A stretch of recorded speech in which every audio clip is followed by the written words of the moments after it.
오늘 우리가 함께 묵상할 말씀은 3월 28일 토요일 요한복음 17장 17절부터 26절까지의 말씀입니다. 상상해 보십시오. 만약에 여러분이 당장 내일 그 억울하게 처형당할 것을 알고 계신다면요. 정말 상상하기도 힘든 끔찍한 상황이죠. 네. 게다가 가장 아끼는 사람들하고 보낼 수 있는 시간이 단 몇 시간밖에 남지 않았다면 과연 마지막으로 무슨 말씀을 하시겠습니까? 글쎄요, 보통은 남은 가족들 걱정을 하거나 아니면 내 억울함을 좀 풀어달라고 호소하지 않을까요? 그렇죠. 억울함을 토로하며 통곡하거나 남은 자들에게 복수를 당부할 수도 있겠죠. 그런데 오늘 우리가 마주한 이 본문이 바로 그 절체절명의 순간입니다. 예수님께서 십자가라는 그 참혹한 고난과 죽음을 불과 몇 시간 앞두고 제자들과 장차 오고 갈 모든 믿는 자들을 위해서 하늘을 우러러 올려드린 기도거든요. 맞습니다. 이게 신학적으로는 아주 유명한 대제사장적 기도라고 불리는데요. 그 구약 시대를 보면 대제사장이 이제 거룩하신 하나님하고 죄 많은 백성들 사이에 끊어진 틈에 서지 않습니까? 거기서 동물의 피로 그 관계를 중재하는 역할을 했거든요. 짐승의 피를 통해서 제사를 드린 거죠. 네. 그런데 오늘 본문에서 예수님은 동물의 피가 아니라 자기 자신을 궁극적인 제물로 내어놓으시면서 우리를 위해 직접 중보하고 계시는 겁니다. 이게 십자가를 앞둔 두려움 속에서 구하는 얄팍한 위로나 탄원이 결코 아니거든요. 살려달라는 기도가 아니었죠. 그럼요. 오히려 제자들에게 부여된 그 거룩한 선교적 사명, 그리고 삼위일체 하나님의 영광스러운 연합을 보여주시는 아주 가장 깊은 신학적 선언입니다. 오늘 이 시간 우리 성도님들을 이 깊고 엄숙한 묵상의 자리로 초대하고 싶습니다. 사실 부모가 세상을 떠나기 전에 남기는 유언에는 그 삶의 목적이나 남겨진 이들을 향한 가장 핵심적인 당부가 담기기 마련이잖아요. 네, 가장 중요한 말만 남기겠죠. 그러니까요.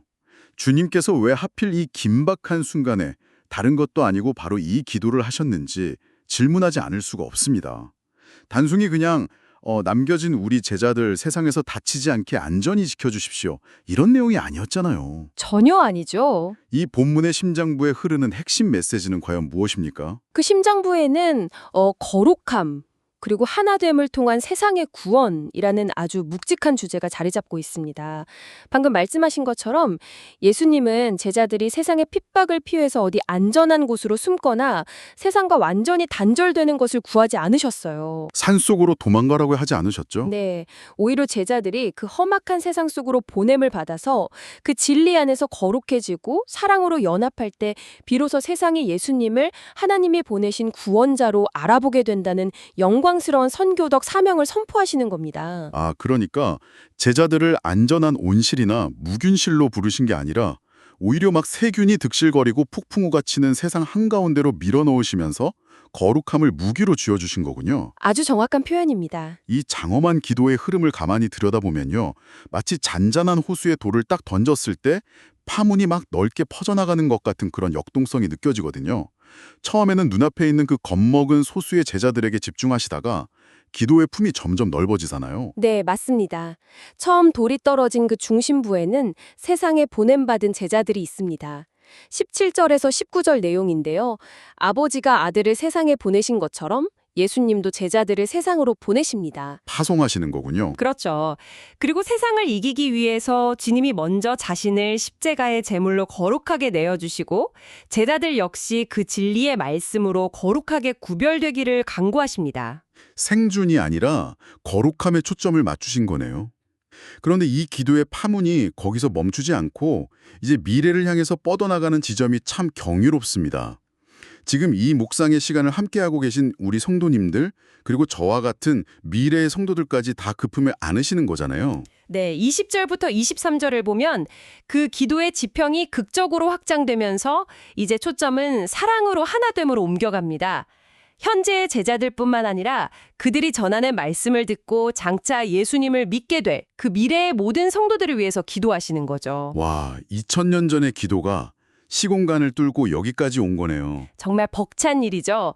그 확장의 핵심은 모든 믿는 자들이 삼위일체 하나님의 온전한 사랑 안에서 완벽하게 하나가 되는 것입니다. 그렇군요.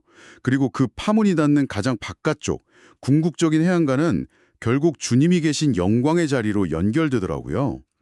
24절에서 26절을 보면 모든 성도들이 주님이 계신 고난과 영광의 자리에 함께 있어서 창세 전부터 아버지 하나님께서 아들에게 주신 그 영원한 사랑과 찬란한 영광을 마침내 묵도하게 되기를 구하시면서 기도가 완성됩니다. 본문의 구조를 아주 정확히 짚어주셨습니다. 생존에서 거룩으로, 거룩에서 연합으로, 그리고 마침내 영원한 영광으로 이어지는 완벽한 논리적 회적이죠. 자, 그렇다면 이제 이 궤적을 따라서 각 묵상 포인트들을 조금 더 깊이 파고 들어가 보겠습니다.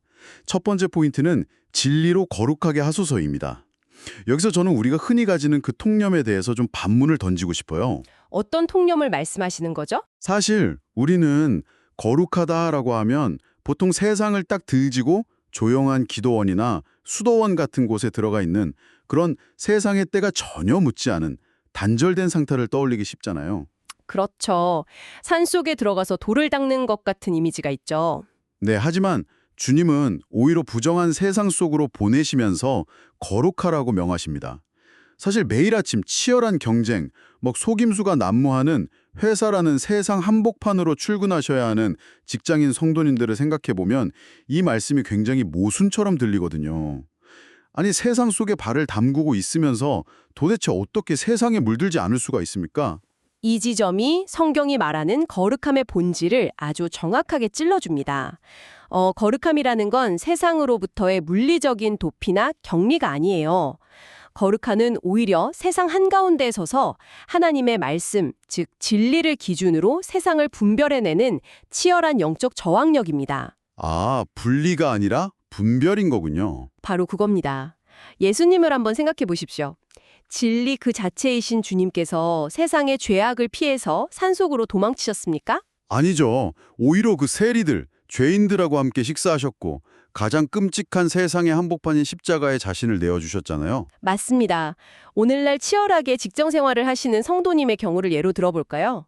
막 부정한 방법으로 이익을 취하거나 동료를 밟고 올라가야만 살아남는다고 속삭이는 세상의 시대 정신 속에서 매 순간 진리의 말씀으로 자기 양심을 비추어 보고 다르게 결정하는 것.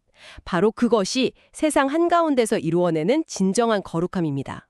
말씀이 우리를 부패하지 않게 막아주는 방부제 역할을 하는 거네요. 그 방부제가 없으면 결국 세상의 가치관에 동화돼서 썩어버릴 수밖에 없으니까요. 정말 적절한 비유입니다. 주님은 개인 단위의 거룩함을 넘어서서 이제 공동체 전체 하나됨을 구하시거든요. 네, 기도가 공동체로 확장되죠. 더 놀라운 건 이 하나됨이 곧 세상이 예수님을 구원자로 믿게 되는 결정적 증거가 된다고 말씀하신다는 겁니다. 병을 고치거나 기적을 베푸는 능력이 아니라 우리가 하나 되는 것이 증거라니요. 이건 사실 세상의 논리로는 단번에 이해가 되지 않습니다. 세상이 연합하는 방식을 가만히 들여다보면 그 이유를 명확히 알 수 있습니다. 세상의 연합은 철저하게 조건적이거든요.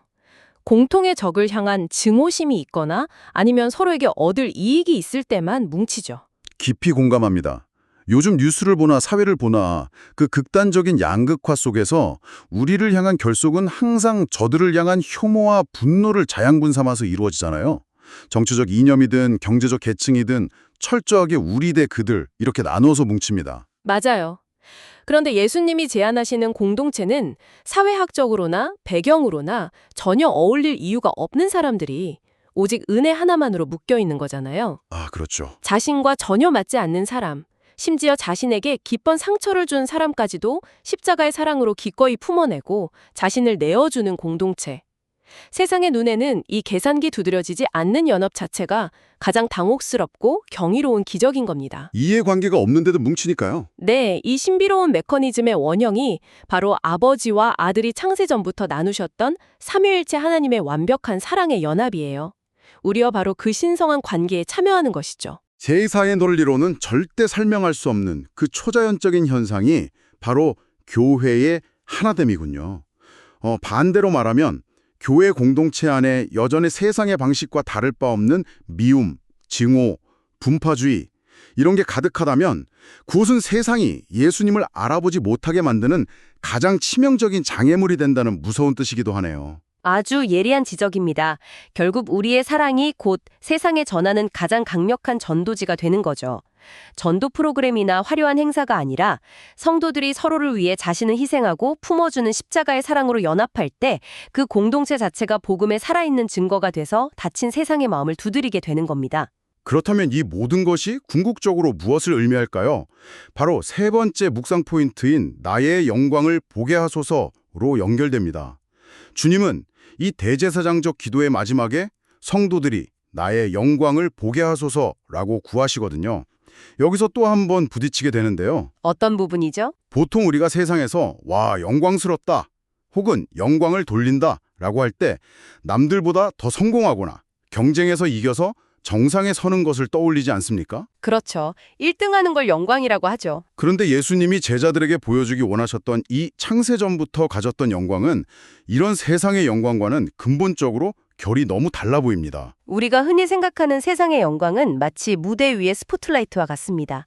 오직 승자 한 사람만을 화려하게 쫙 비추고 나머지 사람들은 모두 보이지 않는 어둠 속으로 그냥 밀어내버리죠. 철저하게 배타적이고 이기적인 영광이며 네, 하지만 예수님의 영광은 그런 세상의 정욕으로 가려진 눈으로는 결코 볼 수 없는 역설적인 영광입니다. 그러면 스포트라이트가 아니라면 오히려 중력과 같다고 할 수 있죠. 그 엄청난 힘 말인가요? 네, 바로 그겁니다. 위에서 군림하는 스포트라이트가 아니라 밑에서 당겨 안으시는 중력이군요. 그 비유가 본문의 심장부를 정확히 관통합니다. 하늘의 가장 높은 보좌를 버리고 가장 낮은 땅으로 내려와서 자신의 생명까지 내어주시는 십자가의 사랑. 그 헌신과 낮아짐 자체가 예수님의 영광입니다. 예수님은 철저한 순종을 통해서 하나님의 사랑을 세상에 완벽하게 드러내셨고 성경은 그것을 영광이라고 부르는 거죠. 세상은 자꾸만 위로 올라가라고 부추기는데 예수님은 밑으로 내려가는 것이 영광이라고 말씀하시니 참으로 벅찬 역설입니다. 그렇다면 우리가 주님을 깊이 알고 그 영광을 보는 유일한 길은 무엇일까요? 주님이 성공하고 박수받는 그 화려한 스포트라이트 아래에 서는 것이 아닙니다. 거기가 아니군요. 주님이 서 계신 그 희생과 사랑의 자리, 자기 십자가를 지고 형제를 위해 기꺼이 낮아지는 그 중력의 중심점. 바로 그 자리에 우리도 함께 머무는 것입니다. 그때 비로소 우리는 삼위일체 하나님이 누리시는 그 영원하고 찬란한 영광의 신비를 깨닫고 묵도하게 되는 거죠. 십자가라는 가장 비참한 죽음의 자리가 곧 생명과 영광의 자리라는 이 역설이 참으로 무겁고도 아름답게 다가옵니다. 성도 여러분, 오늘 우리는 깊은 묵상을 통해 예수님의 가장 간절한 유언과 같은 기도를 들여다보았습니다. 우리는 지금 진리의 말씀으로 부패한 세상의 가치관에 저항하며 다르게 거룩하게 살아가고 있습니까? 우리의 찌려지고 상처난 관계들, 그 분열된 삶의 현장 속에서 세상은 극단적인 분노 대신 예수 그리스도의 십자가 사랑으로 연합하는 기적을 목격하고 있습니까? 이 무겁고도 거룩한 질문을 가슴에 깊이 품고 주님이 하늘을 우러러 올려드리신 그 기도의 자리로 우리도 함께 나아가겠습니다. 자비로우신 하나님 아버지, 거짓과 미움이 가득한 어두운 세상 한가운데로 저희를 보내시되 홀로 버려두지 않으시고 진리의 말씀으로 저희를 거룩하게 구별하여 주심에 감사드립니다. 주님, 저희 안의 이기심과 교만을 십자가 앞에 내려놓게 하옵소서. 아버지와 아들께서 사랑으로 하나이신 것처럼 저희도 서로를 내어주는 사랑으로 온전히 하나 되게 하옵소서. 우리의 사랑하고 연합하는 참된 모습을 통하여 잃어버린 세상이 예수 그리스도가 구원자이심을 깨닫고 주님께로 돌아오는 기적이 일어나게 하옵소서. 주님이 걸어가신 그 생명의 길, 십자가의 자리에 저희도 기꺼이 동참하여 마침내 창세전부터 예비하신 그 영원하고 찬란한 영광을 목도하는 은혜를 허락하여 주시옵소서. 예수님의 이름으로 기도합니다. 아멘.